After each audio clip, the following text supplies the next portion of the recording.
बिस्मिल्लाहिर्रहमानिर्रहीम। अस्सलाम वालेकुम। सच्ची खबर न्यूज़ के साथ में हूँ आयशा कमल। सियालकोट से ब्यूरो चीफ सैयद वही शाह की रिपोर्ट के मुताबिक सियालकोट 25 मई यौम तकरीम शोधा के मौके पर शोधा को खराज तहसीन पेश करने के लिए शानदार तकरीब हुई। पुलिस लाइन सियालकोट में यादगार शोधा पर फूलों की चादर चढ़ाई गई। शोधा फैमिलीज की शिरकत, अजमान पुलिस मसाजिद में शोधा की बुलंदी दर्जात और मुल्क कौम की सलामती के लिए दुआएं की गईं।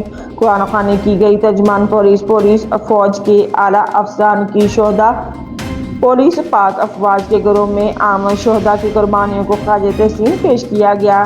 DPO, SP, DSP, SHO साहिबान और सिविल सोसाइटी के लोगों को शोधा पुलिस और पाक अफवाज की कब्रों पर हाजिरी, कब्रों पर फूलों बरसाई और शोधा की बुलंद दर्जात के लिए दुआएं की गई। तर्जुमान पुलिस 25 मई यौम तकरीम शोधा वतन की मट्टी से वफा और जज्बा कुर्बानी अज़्म-ओ-नौ का दिन है। मुल्क की तरफ मैली आंख से देखने वालों को निशाने इबरत बना दिया जाएगा। DPO हसन इकबाल, पूरी कौम शोधा और इनकी फैमिलीज की कर्जदार है। शोधा की लाजवाब कुर्बानियों को कभी फरामोश नहीं किया जा सकता।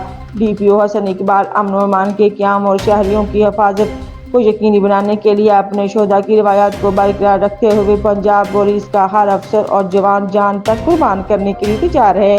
DPO हसन इकबाल।